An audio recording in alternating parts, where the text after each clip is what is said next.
오늘 말씀 열왕기하 14장입니다. 열왕기하 14장으로 넘어갑니다. 열왕기하 14장 1절부터 22절 말씀까지. 열왕기하 14장 1절부터 22절 말씀, 제가 가진 성경으로 구약 성경 584페이지, 5페이지 정도 됩니다. 찾으신 줄 알고 저와 여러분이 한 절씩 번갈아 가면서 교독하고 마지막 절 합독하겠습니다. 제가 먼저 봉독합니다.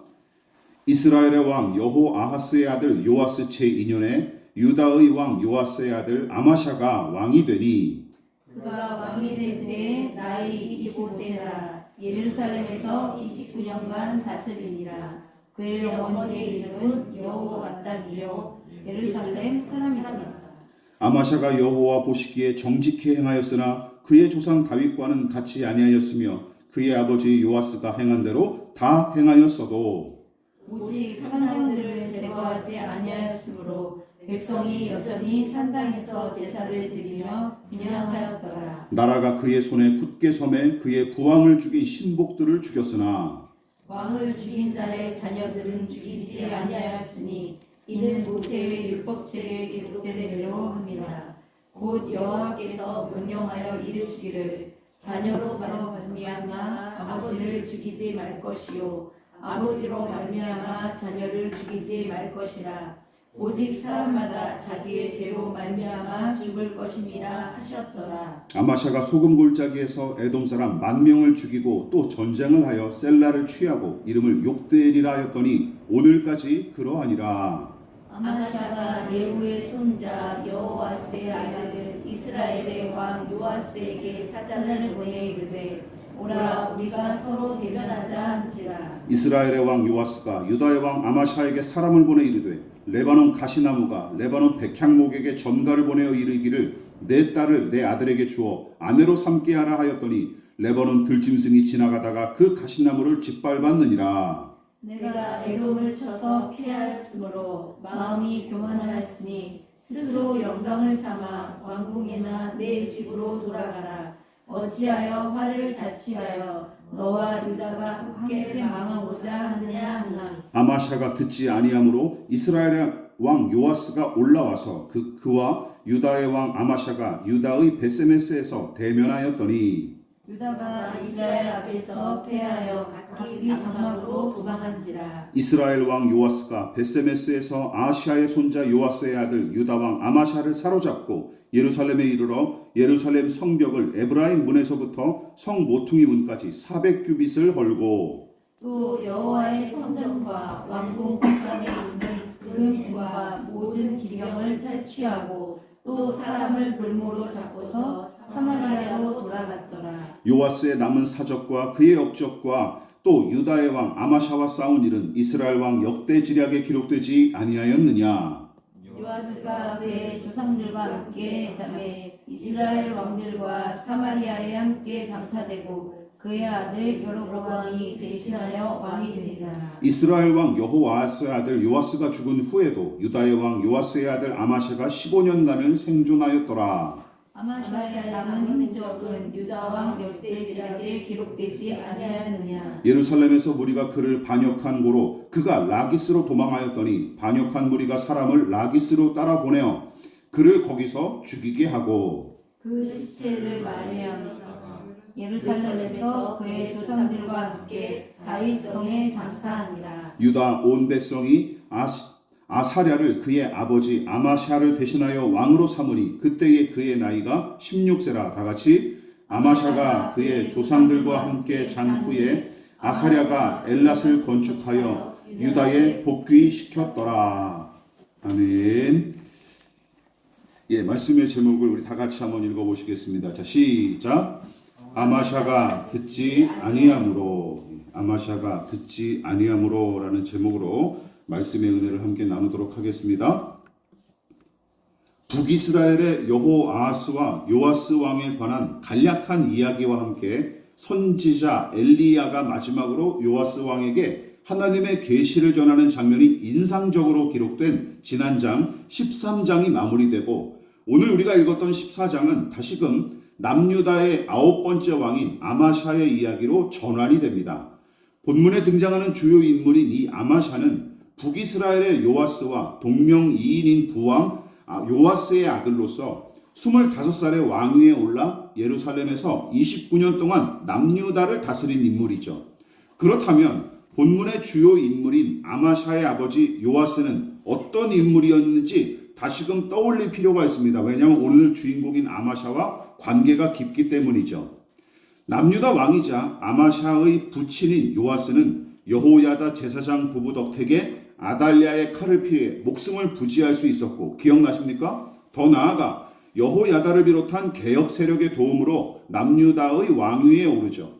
그러나 여호야다 제사장이 죽은 이후에는 모리베들의 꼬드김에 넘어가 우상 숭배를 일삼았고, 심지어 왕을 위하는 마음으로 충언을 올린 여호야다의 아들 스가랴마저 처형하는 짓을 저질렀는데, 아람 군대와 싸우다가 부상당한 요아스는 반감을 가지고 있었던 몇몇 신하들에게 궁궐 안에서 살해를 당합니다. 오늘 초장에 바로 그 이야기가 나오죠.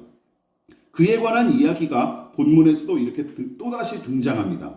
무엇보다 14장의 주인공인 아마샤 왕의 행보가 앞서 말씀드렸듯이 아버지 요아스의 생애와 엇비슷한 부분이 참 많고, 게다가 요아스 왕의 최후에 관한 이야기가 본문의 내용과 긴밀하게 연결된 까닭에 제가 굳이 요아스 왕에 대해서 다시 한번 언급한 것입니다. 자, 그렇다면 이제는 14장의 진짜 주인공인 아마샤에 관해서 우리가 살펴봐야 할 텐데, 성경은 그를 어떻게 평가했을까요? 열왕기서는 아마샤를 하나님 앞에 믿음으로 행한 왕으로 평가했고, 더불어 간략하게나마 그의 한계와 또한 허점도 분명히 지적하면서 거리를 두게끔 기록했습니다. 3절과 4절이 바로 그 내용이에요. 아마샤를 어떻게 평가했습니까? 전체적으로 시작. 아마샤가 여호와 보시기에 정직히 행하였으나 그의 조상 다윗과는 같이 아니하였으며 그의 아버지 요아스가 행한 대로 다 행하였어도 오직 산당들을 제거하지 아니하였으므로 백성이 여전히 산당에서 제사를 드리며 분향하였더라. 누차 언급했다시피 여호와 하나님을 경외하는 신앙과 별개로 산당 제사, 그러니까 우상 단지를 만들어 놓고 어떻게 골짜기나 이게 산 중에다가 사당을 지어 놓고 이제 숭배를 하는 것이죠. 이 산당 제사는 남과 북 구분 없이 토속 신앙처럼 뿌리를 내렸고 전국적으로 두루 퍼져 있었던 까닭에 솔로몬을 비롯한 많은 이스라엘 왕이 거기서 제사하는 일을 크게 문제 삼지도 않았고, 일시적으로 산당을 파괴하고 산당 제사의 관습을 금지하는 식으로 나름의 개혁을 시도한 왕은 이스라엘 전체를 통틀어서도 소수에 불과합니다. 게다가 실제로 산당 제사와 우상 숭배를 철폐하는데 성공한 왕은 이스라엘 역사 중에 아무도 없어요. 아무도 없습니다. 우리도 마찬가지죠. 우리 안에 뿌리 깊은 죄성을 우리가 어떻게 완벽히 해결할 수 있겠습니까? 아마 그것을 또 상징적으로 보여주는 것 같아요. 따라서 아마샤만 탓할 필요가 없지만, 그렇다고 잘했다고 칭찬할 일은 아니지 않습니까? 그래서 이 정도의 객관성은 좀 유지를 해야 돼요. 어쨌든 아마샤도 아버지 요아스처럼 하나님 보시기에 처음에는 정직하게 행한 적이 있었지만 그 믿음을 끝까지 지키지 못한 채 비참한 최후를 맞이하는 인물로 오늘 본문에 등장하는 거예요. 자, 그런 모습도 아버지와 아들이 똑같습니다. 자, 그렇다면 아마샤의 생애는 우리에게 어떤 교훈을 던져줄까요? 자, 첫 번째 같이 한번 소제목 읽어보겠습니다. 시작. 율법에 따라 정의를 세우고 긍휼을 베푼 아마샤. 처음에는 잘한 거 얘기해야죠. 아마샤는 하나님 보시기에 정직히 행한 왕 중 한 명으로서 그의 아버지처럼 초창기에는 나름 믿음으로 나라를 다스렸던 게 틀림없습니다. 자, 그 증거가 바로 부왕인 요아스의 실정에 분개하여 반역을 일으켰던 신하들이 있었죠. 그 신하들을 왕위에 오른 다음에 사사로운 감정에 사로잡혀 마구 보복하지 않고 오히려 율법의 명령을 철저히 적용해서 그 반역자들을 처벌한 일을 분명하게 본문에서 지적하고 있습니다. 열왕기하 14장이죠. 제가 한번 읽어볼 테니 눈으로 확인하시기 바랍니다. 나라가 그의 손에 굳게 섬에 그의 부왕을 죽인 신복들을 죽였으나 왕을 죽인 자의 자녀들은 죽이지 아니하였으니 이는 모세의 율법책에 기록된 대로 함이라. 곧 여호와께서 명령하여 이르시기를. 이 부분은 같이 읽어볼까요? 자녀로부터 시작. 자녀로 말미암아 아버지를 죽이지 말 것이요 아버지로 말미암아 자녀를 죽이지 말 것이라. 오직 사람마다 자기의 죄로 말미암아 죽을 것이니라 하셨더라. 자, 이 우리가 함께 읽었던 이 6절에서 인용한 율법의 명령은 바로 신명기 24장 16절에 기록된 말씀인데, 여러분 생각해 보십시오. 고대로부터 근대에 이르기까지 왕이 절대 권력을 쥐고 다스렸던 왕권 국가에서는 왕에게 해를 가한 자를 매우 엄격하게 다스렸고, 그 일환으로 어떤 정책을 시행했습니까? 반역자의 친인척과 가족을 연대적으로 처벌하거나 불이익을 주는 것이 관례였습니다. 그렇죠. 그래서 그 옛날 우리나라에서도 중죄를 저지른 자의 부모와 형제와 아내까지 한꺼번에 묶어서 처벌할 때 뭐라고 얘기했어요? 삼족을 멸한다 라고 얘기하지 않습니까? 삼족을 멸한다. 그러니까 어떠한 여지도 남겨두지 않기 위해 중범죄자, 특히 반역자의 직계가족과 친인척까지 박멸하는 것을 당연하게 받아들였었고, 이스라엘을 비롯한 고대 국가들은 더하면 더했지 덜하지는 않았을 것입니다. 그렇죠. 바로 그 연대 책임을 물어서 그냥 삼족을, 구족을 멸하는 이런 형벌을 가했던 것이죠. 그런데 기원전 8세기경에 활약했던 이 아마샤 왕보다 700년이나 800년을 더 거슬러 올라가는 모세 시대에 바로 지도자를 신처럼 떠받들며 그의 절대 권력에 반하는 자와 그 일족을 깡그리 전멸했던 당시의 문화와 관습을 거스르고, 생각해 보십시오. 이집트의 노예로 평생 살던 자들에게 어떤 계명을 주신 거예요? 자식의 잘못 때문에 아비를 죽이지 말고 아비의 잘못 때문에 자식을 죽이지 마라. 죽을 사람은 죄 지은 사람 그 당사자뿐이다 라고 하는 명령을 보십시오. 이 하나님의 율법이 얼마나 탁월하고 진보적인지 아주 분명하게 보여주지 않습니까? 매우 탁월하고 진보적이죠. 여러분 보십시오. 아마샤가 부왕을 살해한 자들은 물론이고 그들과 관계된 자들을 모조리 잡아들여서 처벌할 수 있는 어떤 분명한 권력이 있었음에도 세상의 권력자들처럼 자신의 지위와 권력을 함부로 남용하지 않고 하나님의 종답게 율법의 명령을 순종한 일은 칭찬받아 마땅한 일입니다. 무엇보다 이스라엘 왕은 절대 권력을 휘둘렀던 세상의 통치자들과 다르게 하나님께서 기름 부어 세우신 그의 종으로서 겸손하게 왕의 직무를 감당하는 것이, 기억하십시오, 이스라엘 왕의 가장 큰 핵심이자 다른 세상의 왕들과는 구별되는 독특한 정체성이죠. 이스라엘 왕 같은 이런 신분은 없어요. 역사상 유래를 찾아볼 수 없는 신분입니다. 이러면 왕 안 하죠. 왕, 내 멋대로 하려고 왕 되는 거 아니겠습니까? 그것에 관한 율법의 명령을 우리가 다시 한번 살펴봅시다. 중요하니까 다시 한번 우리 곱씹어 생각해 봅시다. 신명기 17장. 자, 시작. 그가 왕위에 오르거든 이 율법서의 등사본을 레위 사람 제사장 앞에서 책에 기록하여 평생에 자기 옆에 두고 읽어 그의 하나님 여호와 경외하기를 배우며 이 율법의 모든 말과 이 규례를 지켜 행할 것이라. 그리하면 그의 마음이 그의 형제 위에 교만하지 아니하고 이 명령에서 떠나 좌로나 우로나 치우치지 아니하리니 이스라엘 중에서 그와 그의 자손이 왕위에 있는 날이 장구하리라. 여러분, 하나님의 율법을 주야로 읽고 묵상하는 왕, 더 나아가 그 율법에 따라 나라를 다스리고 진정한 왕이신 하나님 앞에 겸손히 낮추는 왕, 이게 바로 이스라엘 왕의 정체성이라는 것입니다. 반역자들에 대한 아마샤의 선택과 결정은 이 명령이 요구하는 왕의 자태를 모범적으로 보여주는 사례입니다. 모범적으로 보여주는 거예요. 그러나 선하게 시작했던 아마샤의 이야기도 여기가 이제 끝이에요. 그리고 그의 이야기도 그의 아버지처럼, 아버지 요아스처럼 점점 이상한 방향으로 흘러갑니다. 자, 어떤 일이 일어납니까? 같이 읽어볼게요. 시작. 교만에 사로잡힌 아마샤, 그로 인한 피해와 비극. 1절부터 6절까지는 율법의 명령에 순종하여 왕의 직무를 담당했던 아마샤의 이야기를 주로 다뤘다면, 그의 잘못된 판단과 태도로 인해 일어난 국가적인 피해와 개인적인 비극이 7절부터 마지막 22절까지 계속 이어집니다. 자, 무슨 일이 있었습니까? 요약을 해드릴게요. 7절에서는 아마샤가 에돔 족속의 군대 1만 명을 죽인 일과 함께 에돔에 속한 셀라라는 땅을 쳐서 점령한 일을 한 구절로 짧게 언급하고 있습니다. 문제는 8절부터죠. 아마샤가 에돔과의 전쟁에서 승리한 직후에 잠자코 있던 북이스라엘의 왕 요아스에게 뜬금없이 시비를 거는 게 아니겠습니까? 요아스에게 시비를 건 거예요. 우리가 읽었던 개역 개정 성경은 아마샤가 요아스 왕에게 시비를 거는 부분을 뭐라고 번역을 했어요? 오라, 우리가 서로 대면하자. 한번 성경을 눈으로 한번 확인해 보십시오. 이렇게 젠틀하게 기록을 했어요. 젠틀하게. 근데 잘못된 번역입니다. 평범하게 번역했지만 기억하십시오. 외교 절차에 따른 공식적인 만남을 제안한 게 아니에요. 정작은 이렇게 얘기한 거예요. 당신도 별거 아닌 것 같은데 우리 한번 붙어봅시다. 라고 도발을 한 것입니다. 우리 한번 붙어보자. 나와라.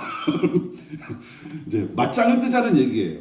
그러자 북이스라엘의 요아스는 이 불쾌하기 짝이 없는 도발에도 아랑곳하지 않은 채 하루 강아지처럼 까부는 아마샤를 비웃으면서 다음과 같은 내용으로 화답을 합니다. 뭐라고 화답합니까? 열왕기하 14장 10절 시작. 내가 에돔을 쳐서 파하였으므로 마음이 교만하였으니 스스로 영광을 삼아 왕궁이나 내 집으로 돌아가라. 어찌하여 화를 자취하여 너와 유다와 함께 망하고자 하느냐 하니. 여러분 이 말 서로 오고 가는 이 대화만 봐도 누가 더 깡이 센지 아시겠죠? 야 까불지 마 임마 라고 얘기한 거예요. 요아스가 까불지 마 라고 얘기한 거예요. 요아스는 에돔을 쳐서 이긴 일 하나로 기고만장한 아마샤에게 뭐라고 지적합니까? 네 마음이 교만하다 하고 지적함과 동시에 넘지 않아야 할 선을 넘어서는 순간부터는 너에게 화가 임할 것이다 라고 경고하게 이릅니다. 그러니까 여기서 요아스는 잘못이 없어요. 순전하게 지금 아마샤가 지금 하룻강아지처럼 까불고 있는 것이죠. 그런데 아마샤는 끝내 요아스 왕의 경고를 무시한 채 전쟁을 일으켰고 그 결과는 어떻게 나타났습니까? 아마샤와 남유다의 완전한 참패로 마무리가 되는데 여러분 전쟁에 패배한 아마샤는 요아스의 포로가 되어 예루살렘까지 질질 끌려오는 수모를 당하게 되죠. 그 정도로 그치지 않습니다. 요아스는 함부로 자기에게 도전한 대가로 대략 180m에서 200m가량의 예루살렘 성벽을 그냥 본보기로 허물어 버립니다. 성벽을 그냥 허물어 버려요. 한번 까불었지. 내가 요거까지만 해가면 내가 너 한번 치겠다 해가지고 성벽을 한 180에서 200m 정도 가량의 길이를 그냥 허물어뜨려 버립니다. 본보기를 보여준 것이죠. 그리고 예루살렘 성전과 왕궁의 보물 창고에 있는 금과 은과 모든 기구를 약탈했을 뿐만 아니라 남유다의 일부 백성까지 볼모로 사로잡아서 북이스라엘로 끌고 가는 일을 벌입니다. 이거 누구 때문에 벌어진 일이에요? 요아스의 책임은 아니죠. 아마샤가 이 쓸데없는 전쟁을 일으켜서 이런 짓거리를 벌인 거예요. 율법의 명령에 힘써 순종하는 길을 선택함으로써 하나님의 공의와 정의를 엄중하게 구현함과 동시에 그분의 자비와 긍휼의 풍성함을 나타내면서 여러 사람에게 살 길을 열어줬던 아마샤가 아닙니까? 이것까지는 너무나 괜찮은 사람이었어요. 그런데 교만에 사로잡힌 왕의 잘못된 선택과 판단은 엄청난 물리적 피해를 초래했고 더 나아가 뭇백성을 사지로 내모는 결과만 나왔을 뿐입니다. 좋은 것이 하나도 없었어요. 그뿐만이 아닙니다. 통치기의 후반부에는 일단의 무리가 일으킨 반란을 피해 라기스로 달아났으나 반란군이 거기까지 쫓아가 그를 죽이고 말죠. 이처럼 열왕기서의 저자는 북이스라엘의 요아스의 입을 빌어서 아마샤의 패배와 굴욕 그리고 반란 세력으로 인한 그의 처참한 죽음이 교만에서 비롯된 것임을 기록하고 있는 것이죠. 무엇 때문에? 교만이라고 하는 이 태도 때문에 이 사달이 났다라고 지적하고 있는 거예요. 하지만 기억하십시오. 그래서 열왕기서만 읽은 성경의 독자들은 여러분도 아마 그렇게 생각하실 거예요. 아마샤가 교만해진 탓에 함부로 덤볐다가 이 사달이 났구나 하고 간단하게 결론을 내리기가 쉽습니다. 물론 맞는 말이죠. 하지만 이 결론은 다음과 같은 질문에 답을 해줄 수는 없습니다. 이것이죠. 그렇다면 아마샤는 무슨 일로 교만하게 됐을까요? 그렇죠. 여기는 열왕기서에는 이게 잘 안 드러나 있어요. 그의 교만한 태도는 어디서부터 시작된 것일까? 이 질문에 대한 답은 아마샤의 일대기를 좀 더 자세하게 기록한 역대하 25장에서 찾아볼 수 있습니다. 역대하 25장 같이 읽어볼게요. 자, 시작. 아마샤가 유다 사람들을 모으고 그 여러 족속을 따라 천부장들과 백부장들을 세우되 유다와 베냐민을 함께 그리하고 20세 이상으로 계수하여 창과 방패를 잡고 능히 전쟁에 나갈 만한 자 30만 명을 얻고 또 은 100달란트로 이스라엘 나라에서 큰 용사 10만 명을 고용하였더니. 자, 여기서부터 이제 뭔가 틀어지기 시작한 겁니다. 자, 이게 무슨 말이냐? 열왕기하 14장은 에돔과의 전쟁을 7절 한 구절로 간략하게 기록하고 넘어갔지만 역대하 25장은 아마샤가 주도한, 그러니까 북이스라엘의 요아스와 싸우기 직전에 이제 에돔과 싸웠다고 말씀을 드렸었죠. 거기서 승리를 했습니다. 그리고 그 승리 때문에 이 사람이 교만해졌다고 요아스 왕이 지적하면서 비난했죠.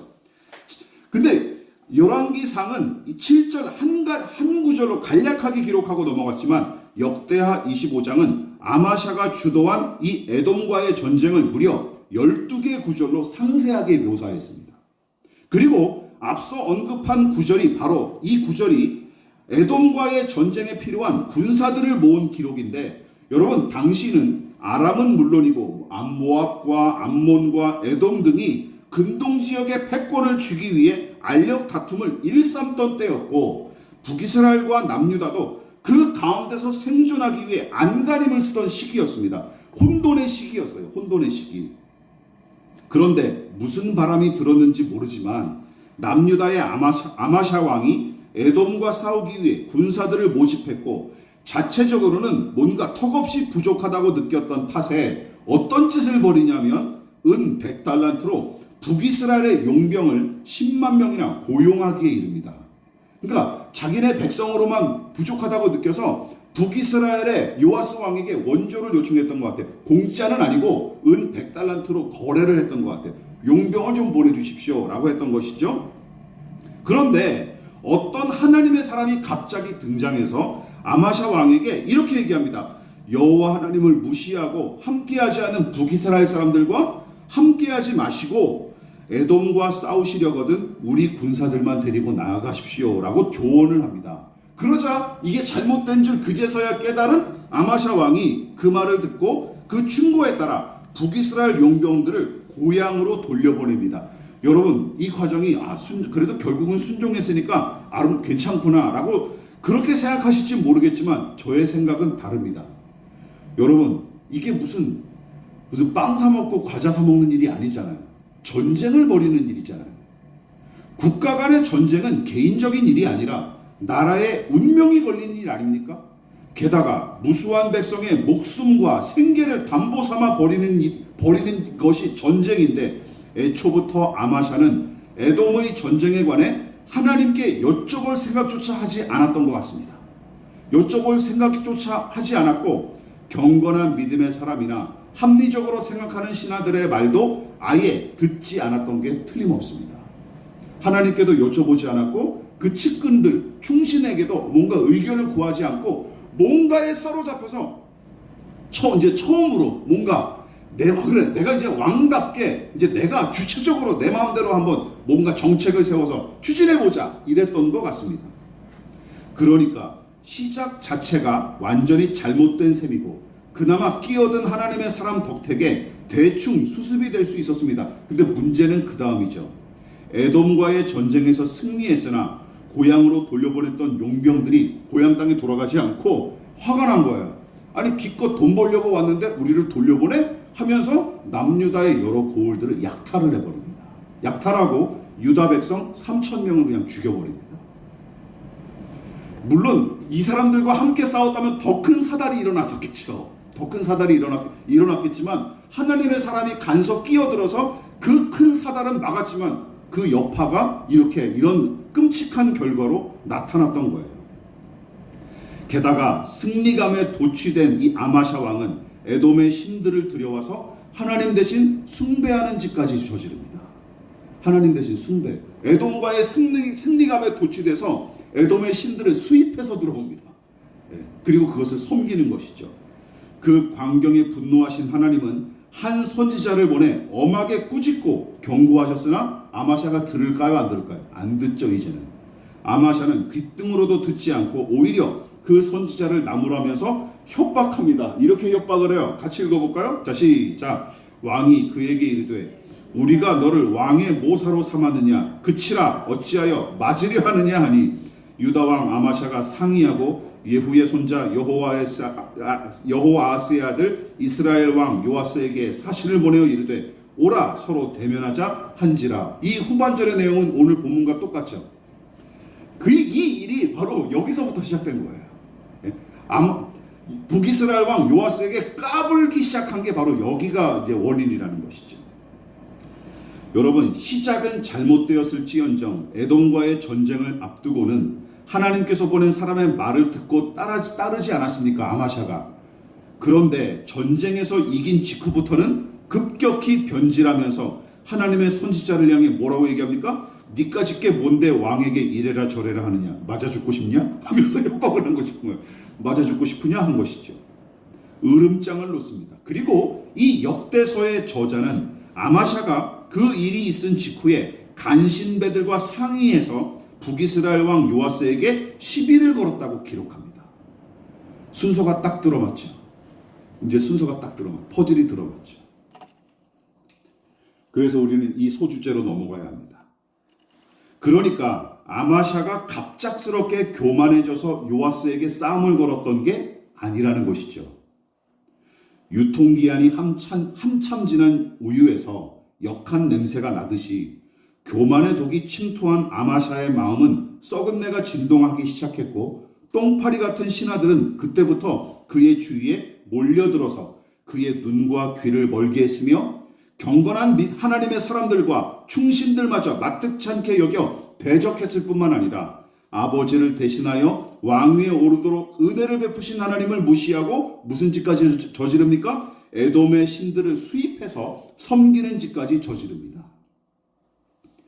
부왕의 원수들을 사사로운 감정으로 대하지 않고 율법의 명령에 따라 공의를 실현함과 동시에 하나님의 자비와 긍휼을 실천했던 이 아마샤, 선한 왕으로 시작했던 이 아마샤가 하나님의 종답게 왕의 직무를 감당하고 율법의 명령과 계시에 귀를 기울이던 시절에는 여러분 그랬어요.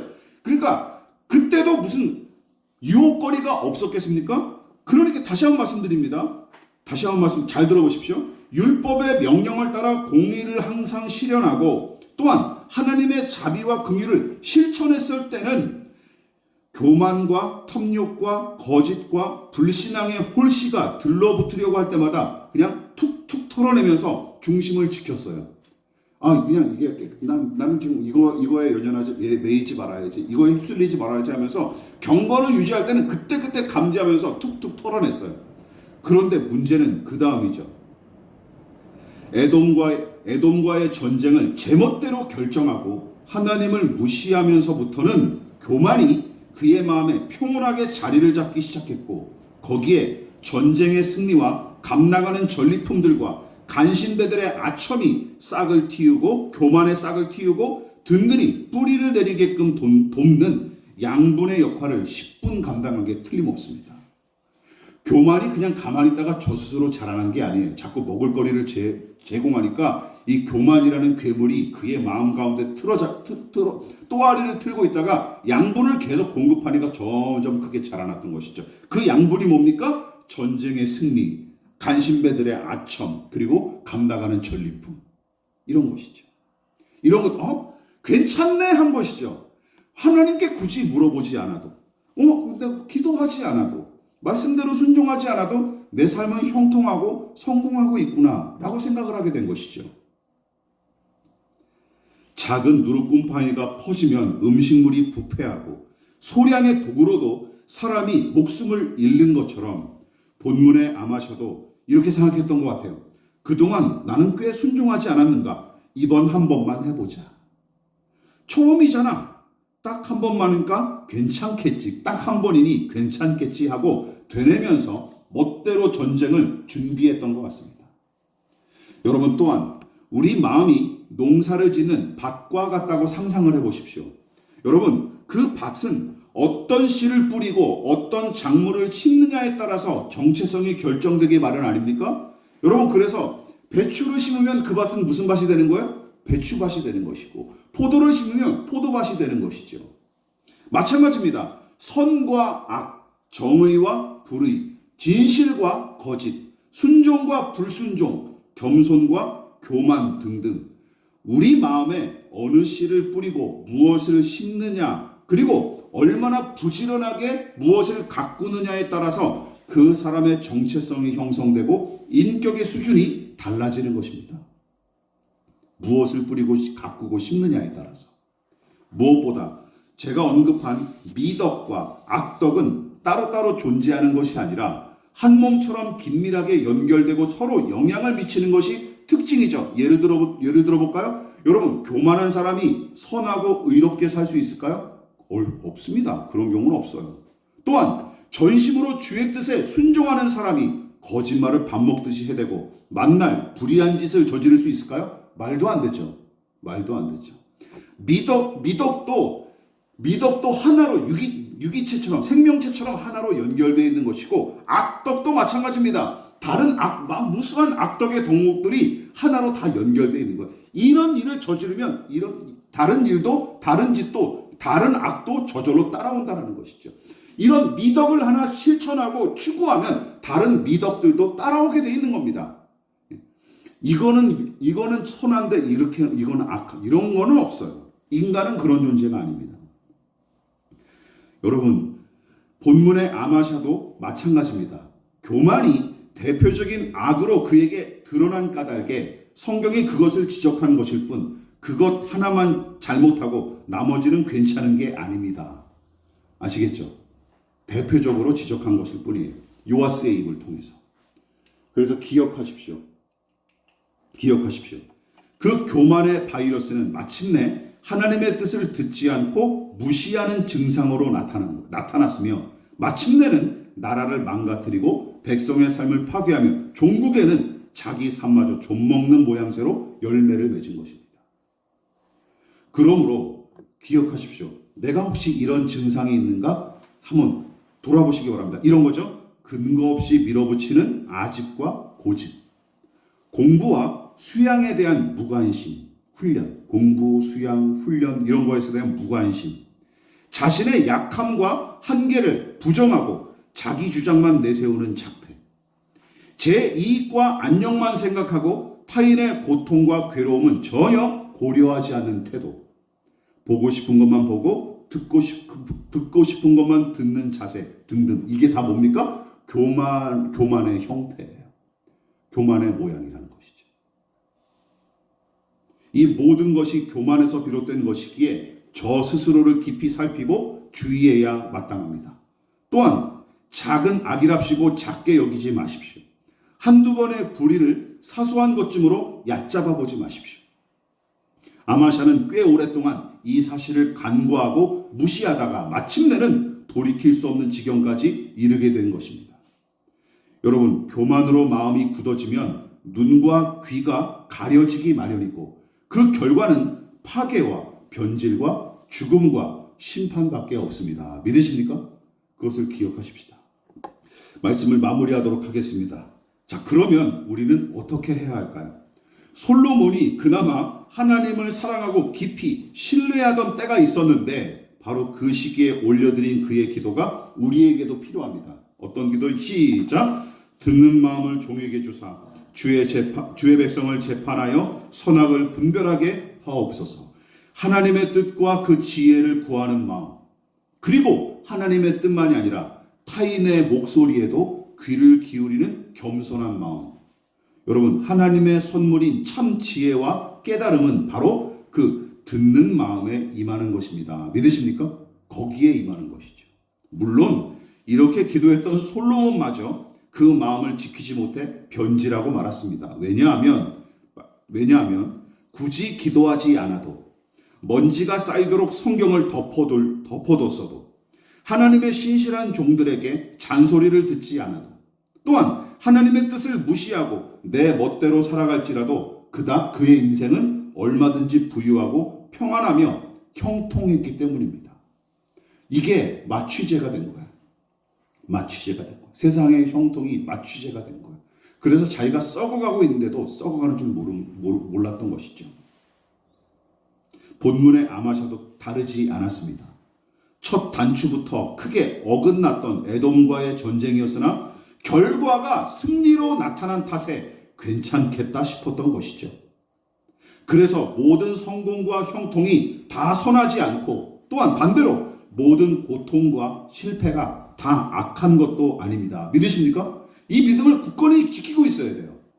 여러분 보십시오. 오히려 성공과 안락이 도구로 돌아오는 경우가 허다하고 솔로몬과 아마샤와 같은 자들의 생애가 그 부조리를 역설적으로 잘 보여줍니다. 여러분 두렵지 않으십니까? 은혜로 시작한 아름다운 사람이었으나 교만과 탐욕으로 인해 변질하고 망가진 인생. 그 시작이 어디서부터 시작된 거예요? 아마샤가 들어야 할 소리에 귀를 막고 분명히 주목할 것에 눈을 감았을 때부터였죠. 예. 들어야 할 것을 들어야 하고 봐야 할 것을 봐야 되는데 그것을 눈 감고 귀 막을 때부터 그 교만이 틈타기 시작했던 것입니다. 또한 물리적인 성공과 육체의 만족은 교만과 고집과 탐욕을 부추기는 연료로 작용했고 결국은 백성의 삶을 피폐하게 만들고 자기 자신마저 좀먹는 인생으로 전락을 해버렸습니다. 그러므로 성경과 성령을 통해 말씀하시는 하나님의 음성에 날마다 성실하게 귀를 기울이고 있는지, 또한 여러분 주변에서 나와 더불어 진솔하게 대화하면서 의견을 주고받을 수 있는 사람이 있는지 살펴보십시오. 말씀과 말씀과 기도를 통해서 하나님의 음성을 듣는 것도 필요하지만 내 주위에서 나와 더불어 내가 마음을 툭 터놓고 진실하게 이야기할 수 있는 사람들이 있는지, 또한 지금도 여전히 본받고 배울 만한 스승이 있는지 돌아보십시오.